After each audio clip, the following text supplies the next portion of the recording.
So, welcome to the Blue Swan. Today, we are lucky to have Ben Narasin. He is a former public company CEO, existing VC, pulling unholy metrics, 13x MOIC, 97% IRR, 63 to 74% progression from seed to Series A, which is really, really good. It's almost unreal.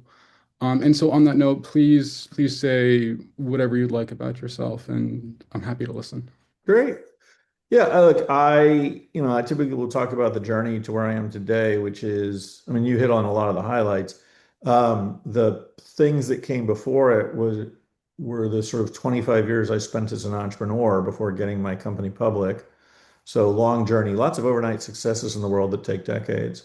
And after taking that company public, one of the first .coms, I ended up taking it private as a way to get everybody liquidity. And that was sort of after the bubble burst and things got very weird. From there, that was East Coast based. I moved west and got to California about 22 years ago, where I just became totally enamored of the entrepreneurial culture here in the Bay Area and ended up becoming an investor. And so now, having been an entrepreneur for 25 years, I've been an investor for about 18. So still consider myself an entrepreneur, always feel like I live vicariously through the founders I back. I've been proud of what I've been able to achieve, but it's all on the backs of phenomenal founders. And I'm a bit overly neurotic and picky. I mean, in a 2-year period, I saw 10,000 pitches and funded six. Last year, I only funded one. I probably saw a few thousand pitches. So, you know, even with that, about a third of the companies don't make it. So, there is no secret or magic to it. You just have to be incredibly disciplined, work incredibly hard, and then, for the most part, rely on your entrepreneurs to do great things and for the world to treat them well because every entrepreneur needs some luck, whether that's timing, right place, right time. It doesn't matter how smart you are. You have to be smart. You have to work hard, but you will need some luck along the way. And the harder you work, the luckier you'll be. Thanks. So there's a lot to touch on, but I appreciate the chance to start way back with starting fashionmail.com on Black Monday, and then some of the things you mentioned along the way in terms of raising minimal capital and then taking it public and then taking it private after taking it public, which are very long, complex transactions. And you mentioned that you might not have been able to do those if you had raised a lot. And so um I imagine there's a decent amount of red tape on what you can and can't discuss, but if you could kind of Oh, I glaze. don't know. It's so far in the past, I don't think anything matters anymore. There is one thing you conflated. So I did start a company out of college in the apparel space on Black Monday. And that was a real learning moment for me because I remember I had spent all this time and energy producing these samples. I was going to my very first trade show and turn on the radio. Having come from a business background and an education anyway. And the world's just falling apart financially. And I remember thinking, why am I even bothering going to this trade show? I mean, literally, the world has just collapsed. But what I learned is hard times create great opportunities. So that apparel company became, a healthy lifestyle business and profitable. It was after about 8 years of doing that that I'd already been using the internet, but that Berners-Lee came out with www, and I believed that the web would change the world in a way I would never see again. I wanted my part of it. So I basically took all of the capital I had basically created through that business and put it all into the new business, the fashionable.com business, which started in 93. And so then went on to take that public, as you mentioned, in 99. And the navigation through that process was, like going through an IPO, certainly something anybody should do once. Not fun's not the word I'd use. And then the bubble bursting and then just the torturous process of trying to find a path for all of my investors to a healthy landing during a time when literally nobody believed the internet mattered anymore. I mean, you went from the internet's going to change everything to, oh, this is obviously a huge mistake and we all need to abandon ship. So, that ended up, so we had a healthy company. I mean, I had been a profitable company before the IPO. We had started accelerating investment post IPO, which was the intent. But when the bubble burst, we went from getting paid 85 cents to $1 a click supposedly when we invented cost per click in 1994, to begging for 15 cents. And the market wasn't expanding in volume, so it's not a survivable reality.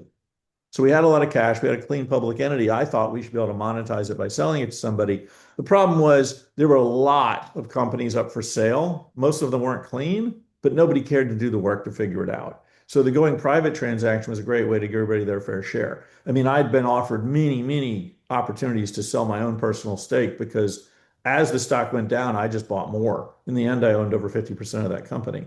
And so everybody wanted to buy my stake and they were willing to pay me a healthy premium, but they weren't willing to tender for the shares of the other shareholders. And I felt like that was just entirely unfair because, they could just bleed the company dry, pay 55 cents or 60 cents for a 50% stake and then suck all the money out of it and leave my shareholders with nothing. So doing a going private transaction was the smart advice of a lawyer that I had lunch with once, wasn't even on my payroll. Um, and it worked out exceptionally well. Everybody got exactly their pro rata stake in the company and cash, and it was faster and smoother and cheaper than anything else we could have done. Now, having said that, it was about a year and a half or 2 year journey to find that method to get to liquidity. So a lot of learnings I hope never to have to repeat. I do want to be able to help my entrepreneurs dodge the bullets that I took in the chest from a business standpoint. And hopefully, I'll never have any entrepreneurs that need advice on that particular struggle. I think a number of people have also said if someone isn't faithful to their wife, then like you can't really trust them in business. And yeah, enough said for the Epstein files. But so okay. Um on a brighter note, so I have some questions about the capital ecosystem. So there's traditional VC backed by people who are from corporate, who have founded companies, exited, IPO'd, etc. Sorry. And then there are sort of these influencer funds and celebrity funds, which are more prominent in the Los Angeles area than San Francisco. Um, and so I'm curious about what you think of sort of the allocation dynamics and then sort of like the quality of the funds, because like I don't necessarily think that there's like a white-shoed QP from the Boston Brahmin who's going to cut checks for a fund run by a social media influencer who intentionally picks fights he can't win and gets his jaw broken on public TV for the sake of racking up views versus somebody who's gone through the process, who has chewed glass and been hit with sledgehammers along the way and sort of made it through. Um, and if you're willing to sort of to kind of touch on that dynamic, anyone from influencers to Snoop Dogg, Ashton Kutcher, I mean, there's a lot of it. I would love to hear what you have to say. Well, I remember when Ashton first came onto the scene, I ran into him at Y Combinator, had to be 15 plus years ago. And I remember being sort of quizzical. First of all, I'm not into any sport and I'm not really into celebrities.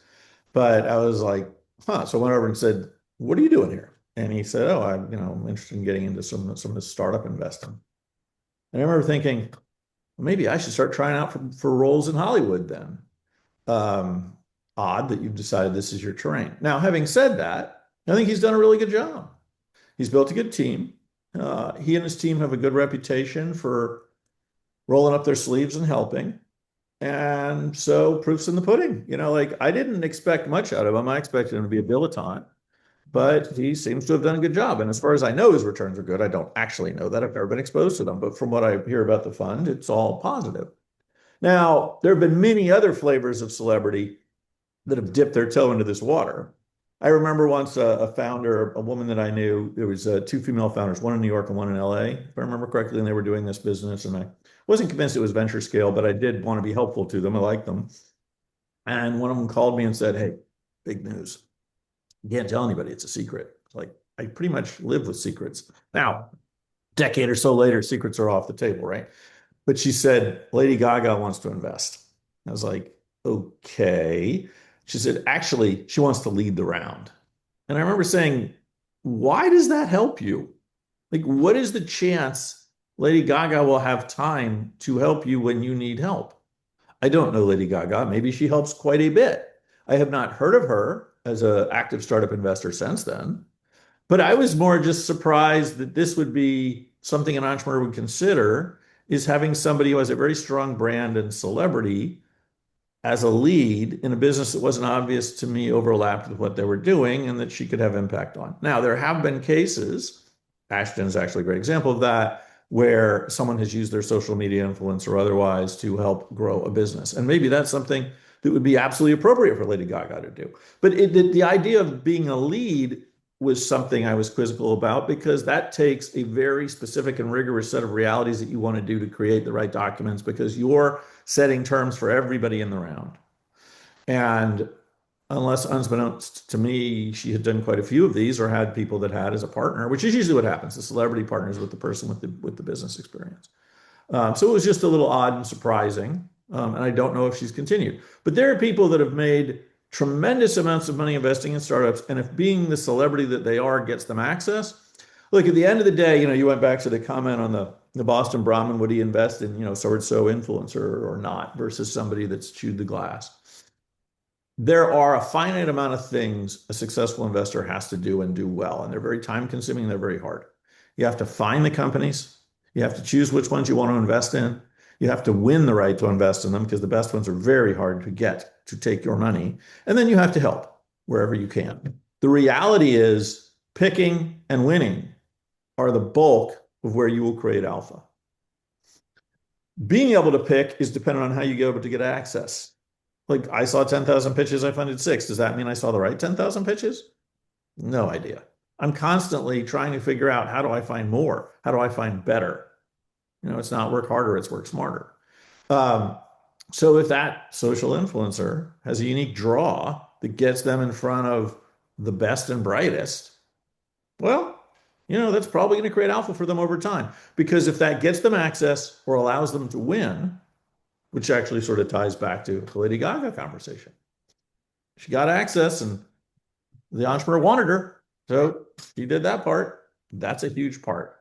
Because while I care a lot about being able to help, being able to make time, and I know every VC says they're there to help, the vast majority are not. The vast majority show up for the board meeting. There's a comment I heard once, Seagull venture capitalist. They fly over the board meeting, they crap all over everything, and then they fly away. There are more than a few people exactly like that. In fact, one of my favorite investors, Mike Maples, who I've known since before he moved here, used to say, Ben, my number one rule is do no harm. And I think that rule alone puts me in the top 10% of VCs. So, if you can pick well and win the deals, maybe the rest is less relevant. And if the access you get is what helps you do that, it's not going to help you pick, but it can get you in front of the companies. Then that Boston Brahmin might want to consider whether or not that is the right investment. But you can see that from track record. You can see that from access. You can see that from what deals you got into.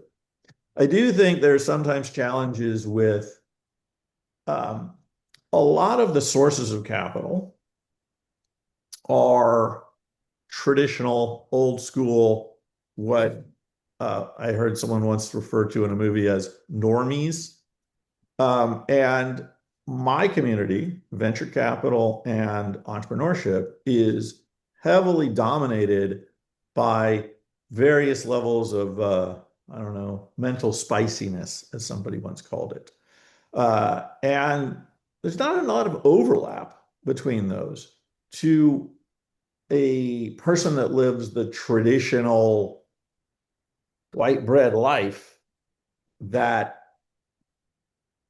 mental creativity that sometimes is what creates the opportunity to succeed can be hard to ingest.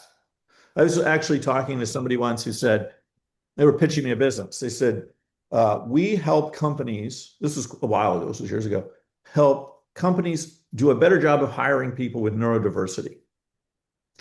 And I said, what's that? Because this was quite a while ago. And they're like, neurodiversity, neurodivergent people think differently, act differently. They might be on the autism spectrum. They might have other things. I said, so people will pay you to become better at hiring people like me? Like, wow, why not just ignore the weirdness and make the decision based on the track record? I didn't fund that company. But it was the first time I'd ever heard the term neurodivergent, which was the new way of saying weird. Weird is awesome. Most founders and many VCs at one point in their lives, actually, a lot of VCs transfer themselves from weird to normies. And there are plenty of normies in venture land because there's plenty of traditional investment style folks. But I think the best alpha usually comes up from the people on the other side of the spectrum. Thanks. And so, speaking of alpha, you've talked about sort of the myth of the engineer founder who can't really hold a conversation and talk to people. And so, so like coming from Los Angeles and like, people in entertainment, they're phenomenal at talking. They have some of the sharpest social skills I've ever seen in my entire life. Not as heavy on the technical acumen. And so, and like, and the irony behind that is that, you can sell a Nobel Prize. Like Watson and Crick, who discovered the helical structure of DNA at Cambridge, sold their Nobel Prizes for 2 and 5 million. You can't sell like an Emmy, Oscar, Grammy, or Tony Award because the academies essentially have them ROFR'd at like, $1 to $10 before anyone is able to dispose of them. And so it's like, so for the entertainment awards, it's like you've got like the resale value is like a garbage bag full of little penguin bottles. And then for the Nobel Prizes, it's like a warehouse full of Zinfandel bottles of Blackbird vineyards. And so the resale value varies a lot. And my question for you is, as a wine connoisseur and an investor, like what blend of entrepreneurial talent and sort of skill set is technically the most palatable in terms of what you've seen over the course of your investing history? It's an interesting way to phrase it. And I know you've watched a lot of the interviews I've had in the past, so you know my little saying of what I look for in an investment. People, people, people, great idea, huge market. I need phenomenal people, but I also need to believe their ideas are awesome because funding brilliant people with mediocre ideas has not worked out for me. Pivots happen all the time. They usually fail. There are a tiny number of pivots that have worked out exceptionally well. I think you can count them on one hand and end up with fingers left, perhaps quite a few fingers. Twitter is the one that always comes to mind. And then I guess there were the two companies made by the guy that wanted to be a video game company, but ended up being, I forget what company that succeeded, and then more recently Slack.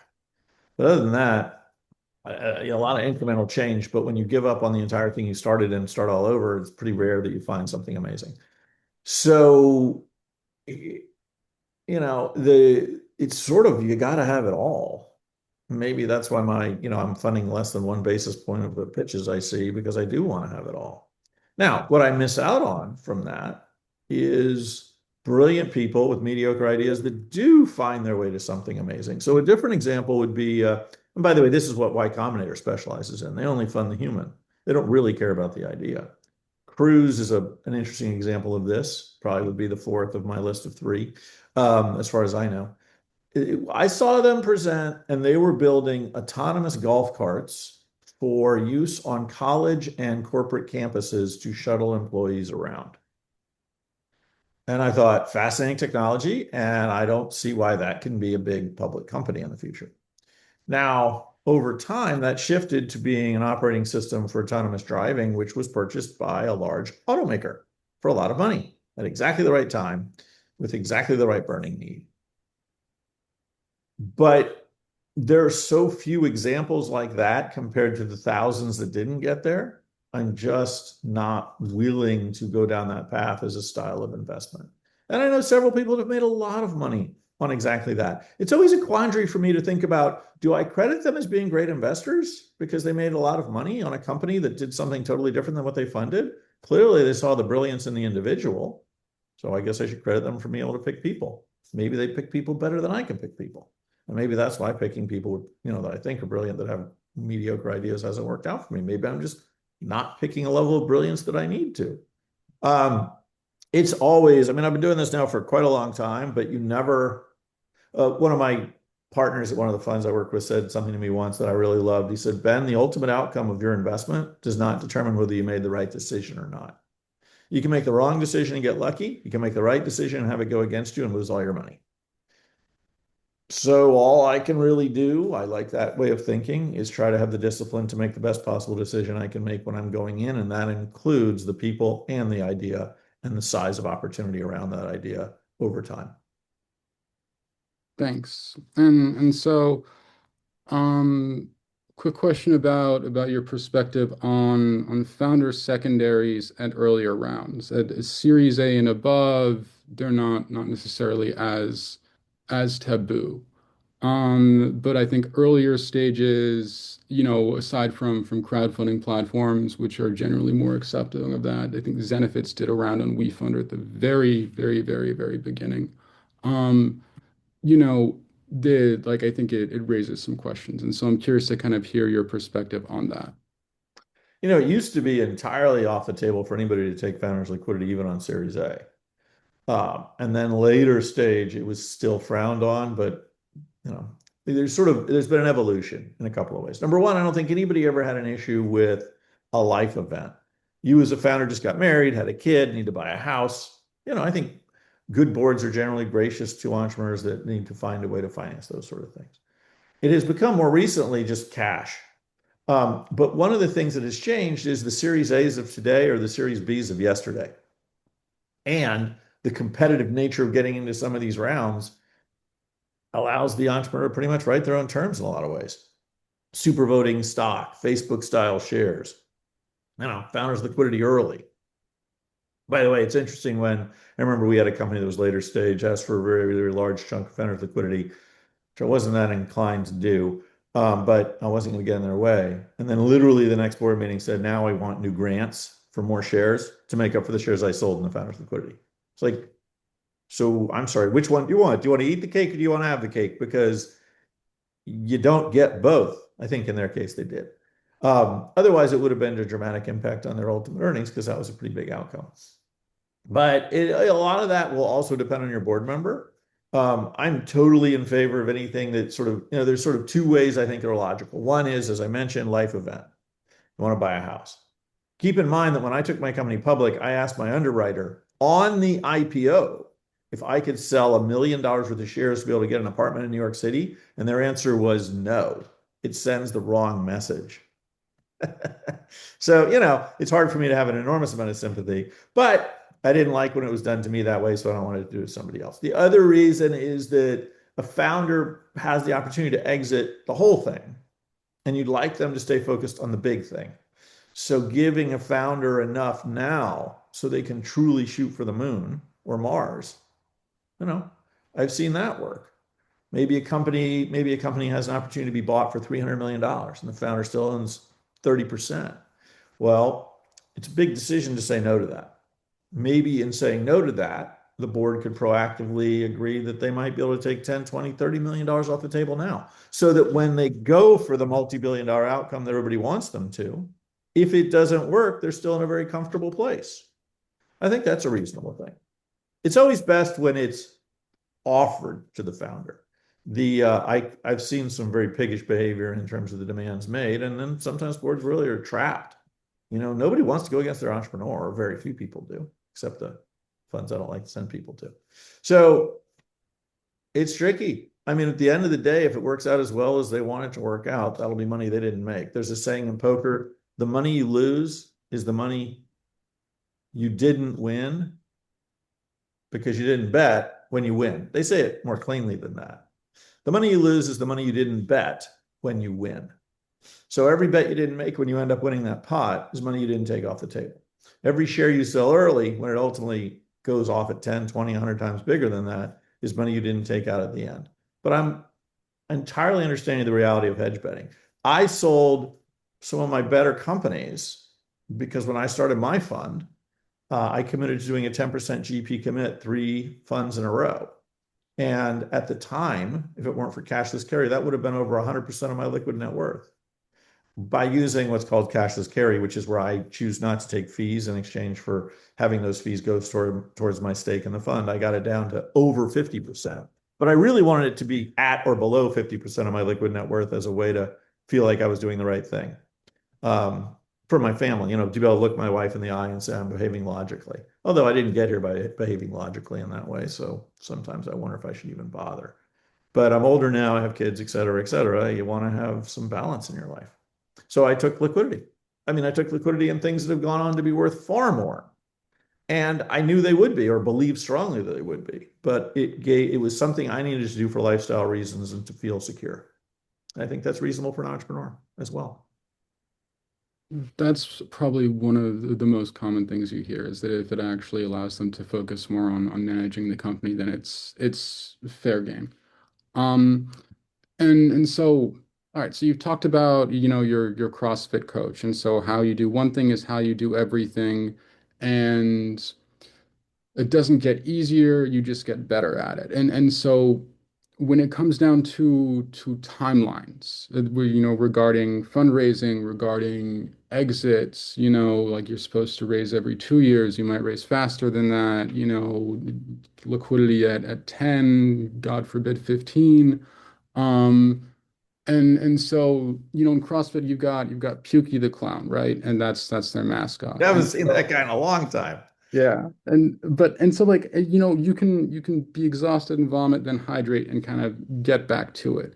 But then there's Uncle Rabdo, which is like where you're hooked up to a dialysis machine because you've blown out your kidneys. And so when it comes down to pacing a startup and everything in between, which is this is asking a lot. There are a ton of tiny little nuances in between. Sort of how do you think they should be paced? Well, to start, to be fair to CrossFit, I've only seen two people ever that had rhabdo, and neither of them got it from CrossFit. I have never puked working out. I've been working out for 12 years. But if I am not collapsed on the floor at the end of a workout, panting for breath and unable to get up for between 20 seconds and a minute, I don't feel I put enough in. And that metaphor, I think, is appropriate for entrepreneurs. What you don't want to have happen is to get to the end and have a failure and look back and see that you didn't give it your all. You've got to give it everything. There's no room for work-life balance in startups. It's an idiotic concept to try to conflate the two. I'm not against work-life balance, but that's what traditional jobs allow you to have. Choosing a startup life is choosing if you could choose to be a monk, right? That's the other end of the extreme. You could meditate most of the day, but you'd be very dedicated to a very extreme level. Being a startup founder is a very extreme level. And if you're going to do it, you've got to go all out because you just never want to worry that you're the reason it didn't work. I often tell entrepreneurs the story of my IPO to make this point, to make the point of how valuable even an extra day can be, an extra hour. When we signed our underwriter's letter, if I've ever told this story on one of the podcasts in the past, so you might get some new stuff here, but maybe you'll tell me you've heard this before. So I signed the underwriter's letter, I think on early in the week, and we had our first drafting session on Friday. For those of you that don't know IPO, drafting sessions is where you bring your lawyers, your underwriters' lawyers into a room and you start drawing up the documents that are eventually going to go out to the investors in the S1 or whatever document you are using. We work all day. These are very expensive lawyers. I'm a very frugal person.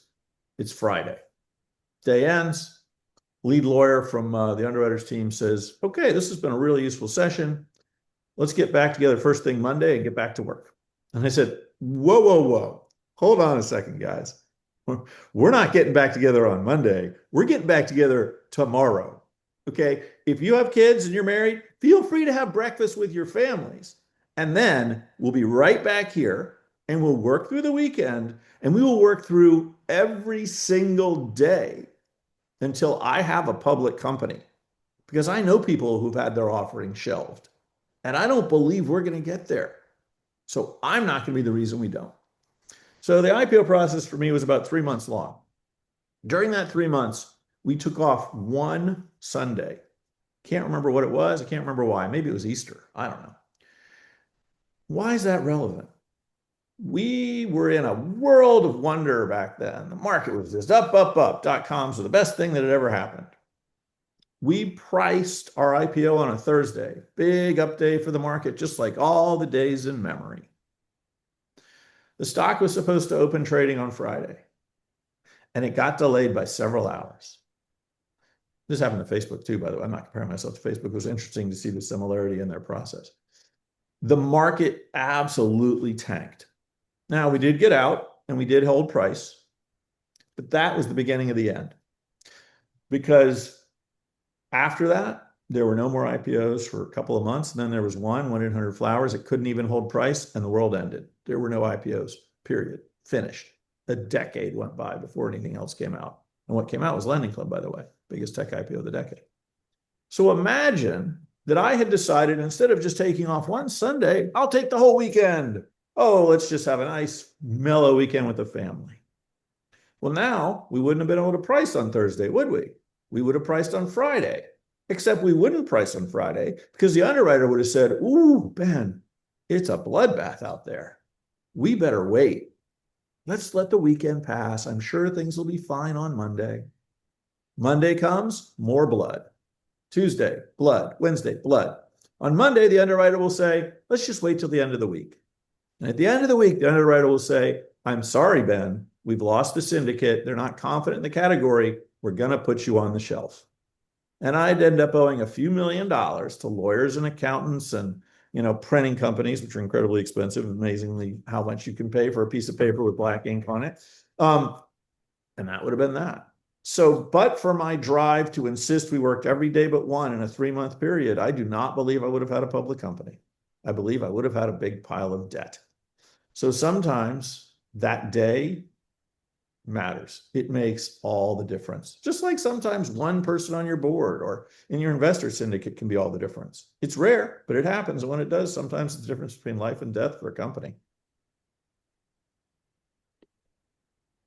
Cool. Yeah, no, that this is the kind of an intense answer I expected based on the other podcasts. But it You're sounds getting more intensity out of me than I probably should give you. I was like, maybe I should have them.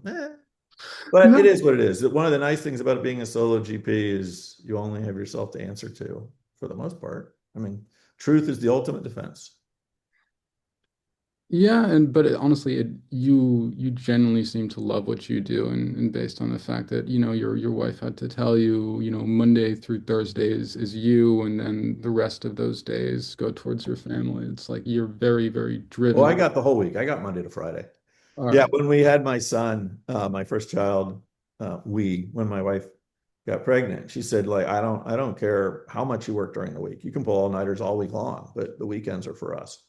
And I did actually carve out our most important trade show, which happened twice a year. But otherwise, except for the IPO story I just told you, I lived up to that. Part of look, I don't think people should work hard just to work hard. You work hard because there's things to get done. There is an element of leading from the front where if you're not there late, then no one else is going to be there late. That's for sure. But you don't just stay there to do busy work. You just I'd rather work. I don't know. It's like, the Chinese metaphor for how long everybody works. I'd rather just put in 12 hours Monday through Friday to not have to put in more hours on the weekend. You can figure out what justifies your time. The most valuable word an entrepreneur has is no. Deciding what not to do, choosing which projects not to pursue, maintaining focus, and obliterating anything that takes away from it.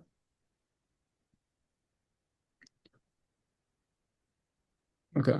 And so you mentioned that sort of starting a company is a lot like, giving birth to a child in the sense that if people understood, how difficult and painful it was, they might not go through with it. At the same time, like virtually every sane parent loves their children. And a lot of entrepreneurs love their company. There's this medical study I saw a while back that showed that when entrepreneurs looked at their company, their brains reacted in the same way as when they looked at their children, and then when they looked at competitors' companies, their brains acted in the it's like someone's attacking their child. And Yeah. and so on that note, like when is it time to conceive? When is it time to wait? And then when is it time to unfortunately maybe let a company go in the lifestyle? Yeah, it's tough. I mean, if you're willing to give up, you will. And giving up kills companies all the time. I have been investing now, as we talked about, for 18 years. I probably funded over 150 companies. Once ever have I said to an entrepreneur, I think it's time to let go. And he had been at it for 10 plus years and had never broken through. He had a very exciting business.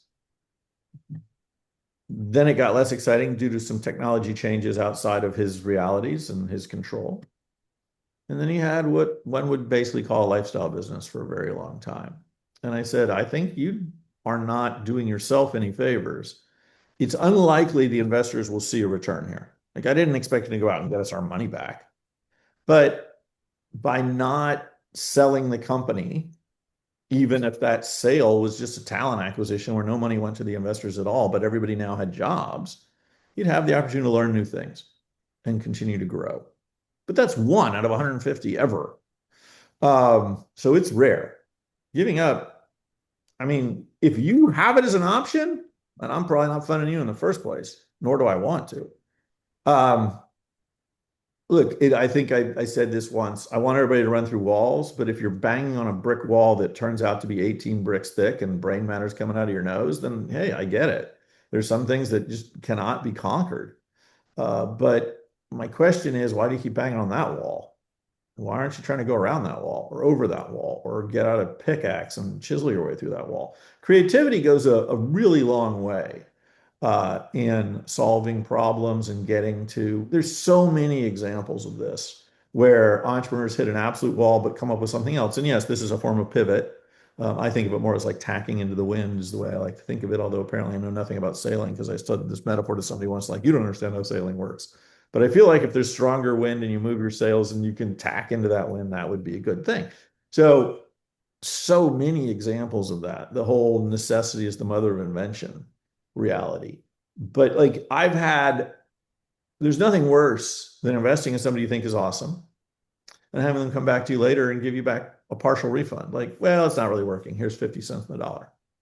No, I want you to try. Like, that I'm not in this for a rebate. I can afford to lose all my money. I don't want to, but the reality of venture capital is you always risk losing all your money in exchange for the opportunity to make 40, 50, 60, 100, 250x. I have all of those. So, as soon as somebody hands you part of your money back, your stakes are off the table. You have no chance of doing anything interesting. I'd rather just risk that I lose it all.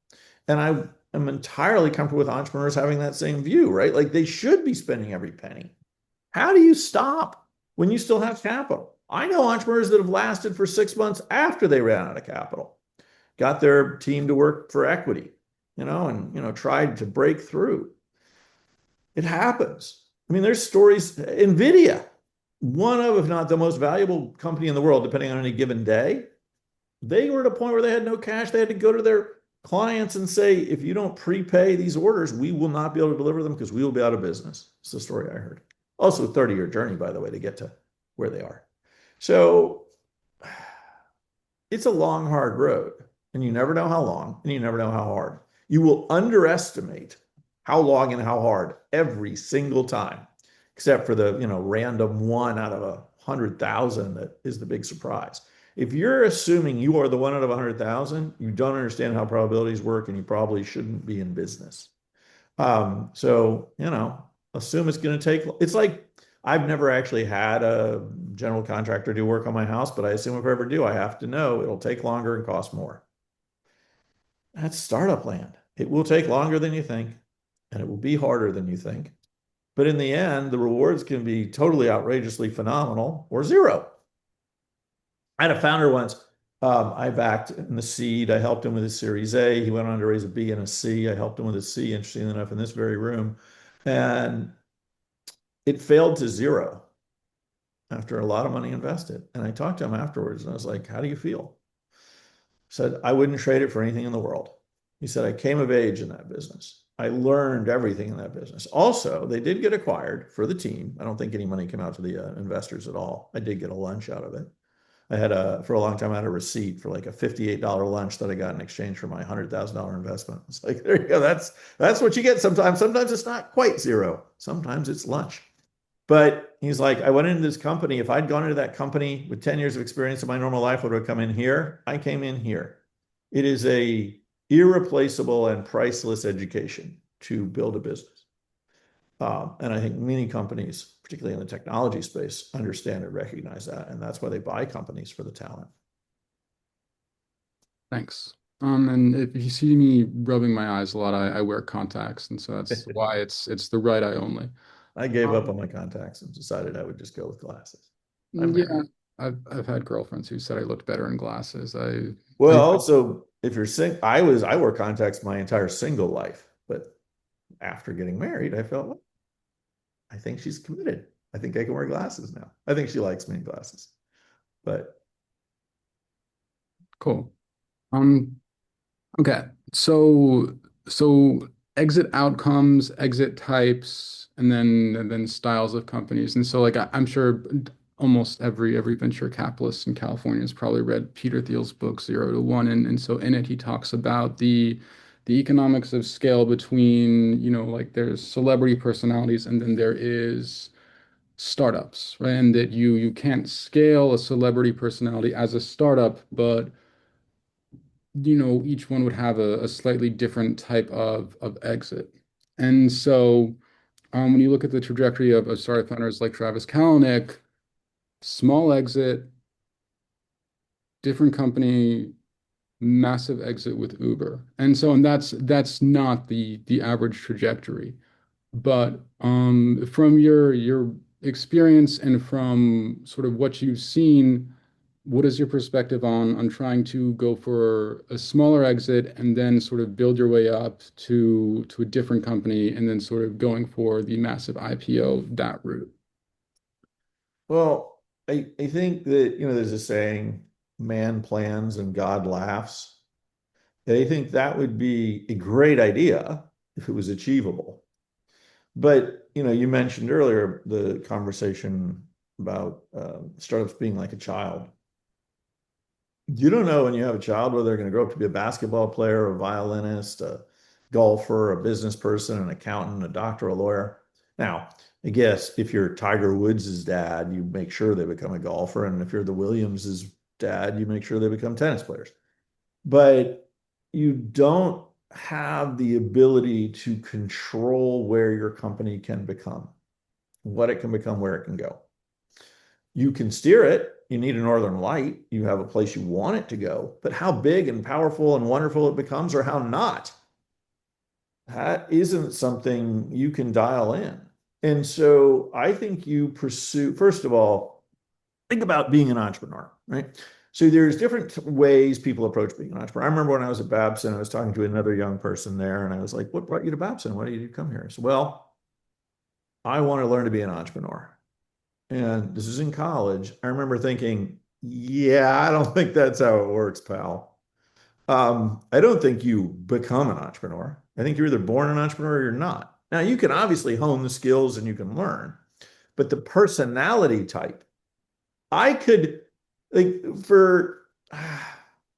I could not be a sporto. No interest in any sport. Pickleball, barely a sport. CrossFit, definitely not a sport. The fitness activity. Well, it's a sport if you go to the games. Those people are athletes. But, like the chance that I could play basketball, fundamentally zero. I was not born to play basketball. There's nothing in me that it would, I'm not that coordinated. I'm not that tall. I can't throw that ball. Like, yeah, not going to happen. So I was not born with the gifts that would be needed to be a basketball player. And not everybody was born with the gifts that are needed to be an entrepreneur. The tenacity, the drive, the intelligence, the just unbeatability. By the way, very similar to some of the things that you need to be a great athlete, a great anything. To be a great anything takes an enormous amount. But I think there's a fundamental difference in what it takes to be an entrepreneur than being many other types of things. So let's go back to my comment on work life balance. If 9 to 5 and comfort is your goal, well, you should never be an entrepreneur.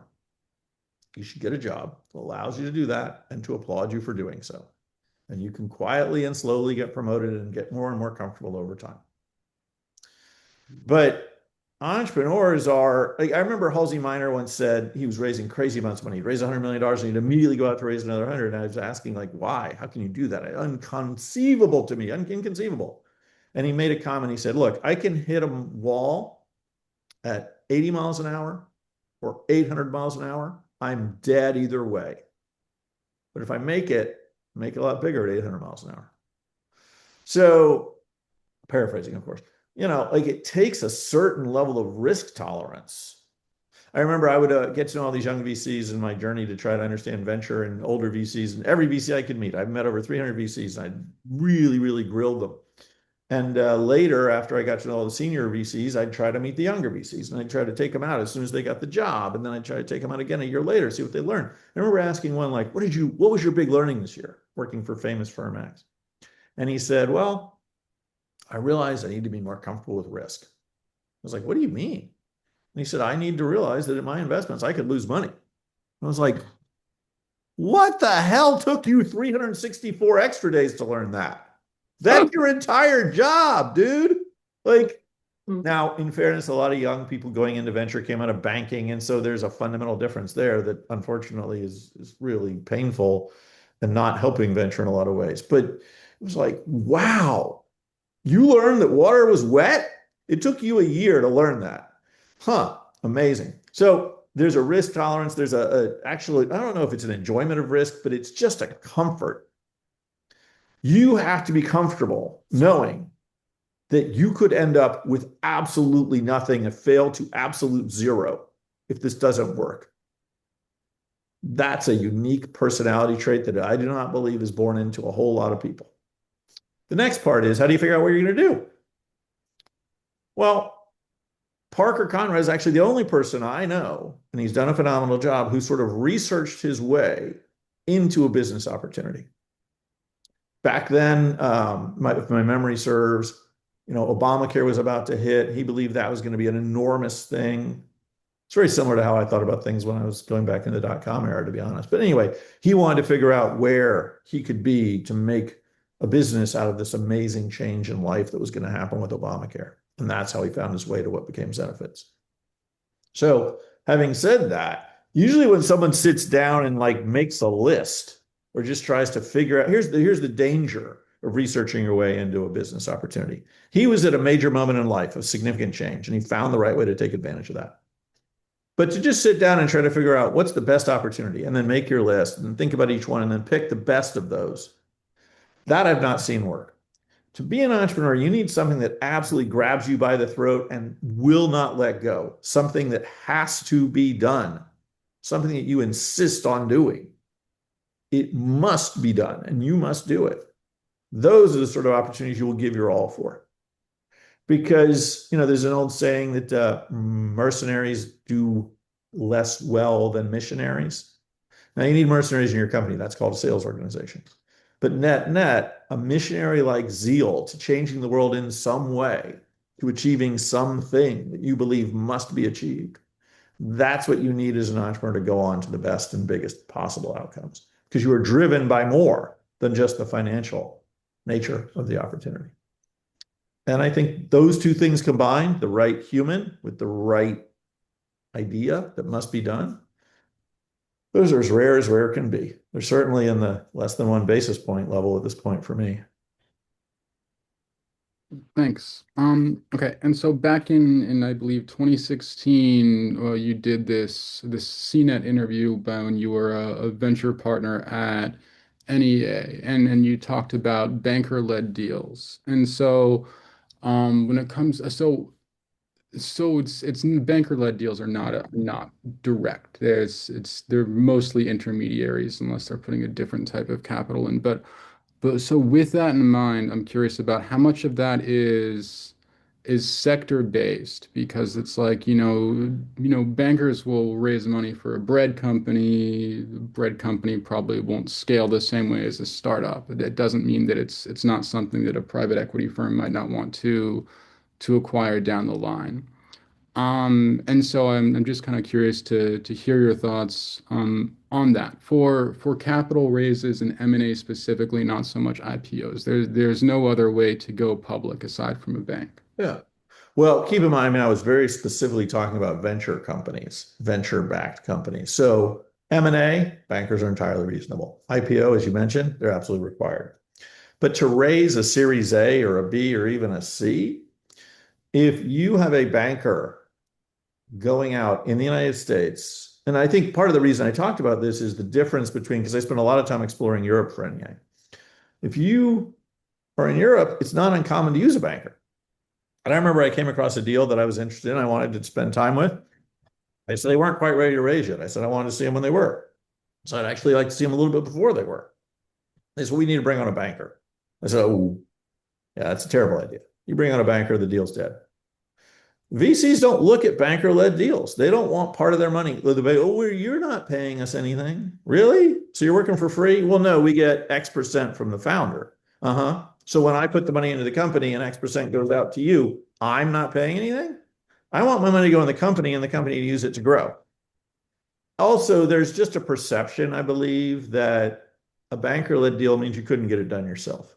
So what ends up in the hands of bankers for early stage venture are not interesting deals. Now, later stage, I mean, if I'm raising money for SpaceX, I don't want to do that work.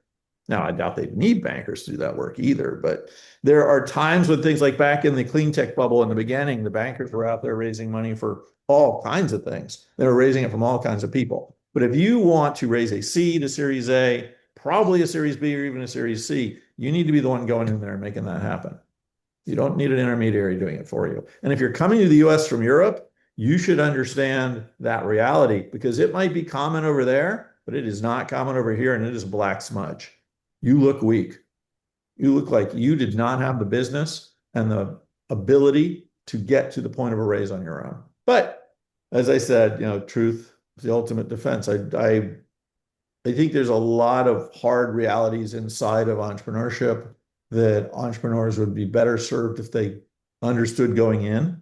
I also think there are a lot of people, a friend of mine coined the term wantrepreneur, somebody that wants to be an entrepreneur but really doesn't have what it takes to be one. They read about all this great stuff that's happening on TechCrunch, or they say, oh, I could do that. Man, it is hard. It's not going to be new for me to say this because I've said it before. Being an entrepreneur is the hardest job in the world if you're not a first responder. If you're not putting your life on the line, carrying a weapon, going into a fire, there's nothing harder to do. And if folks could even grok half of that, I think a lot fewer people would try. And I'm not saying that many of the people that try that don't make it or that should never have been entrepreneurs don't gain some benefit and learnings from it. But, it is, I think all of us benefit from a level of introspection and self understanding, which is hard. Like, I'm a solo GP. I argue with myself all the time. People often ask, where's your team? Well, I say it's right here. All three of us are here, me, myself, and I. And I will argue with myself out loud. Um, when I'm in an airport, it obviously looks a little odd and I get some interesting stares. But net, I want to try to pick apart my own weaknesses of where I might have missed something here or why I might be overvaluing something there. And I try to, like, I know I'm a quirky guy, but I'm pretty familiar with most of those quirks. And the ones I might not have known about, my wife will emphasize and point out and try to help me realize are there. Now, I've also learned it's worked out so far, so I don't really need to change them, although it probably make life easier for some of the people around me. I get that. But, like the more you can think about how you will live life under pressure and how you will be in a situation where, and last point I'll make on this, it's all on your shoulders. Success or failure at the end of the day is on your back. Those people's jobs, those people that work for you, when they don't have jobs anymore, you can say whatever you want. That's on you. So be prepared to understand that unless you're going to want to run a one person shop, that pressure increases dramatically. You better, at a minimum, be absolutely fine with pressure. At a max, maybe you enjoy it. Because if you do, you'll probably do just fine. Thanks. Um, I mean, I think that's that's basically what I've got, and I mean, it's smack dab on 1 hour. I think I do have a couple of questions, but like not anything I'd probably want to record. All right. Um, Well, thanks for having me. It was a lot of fun.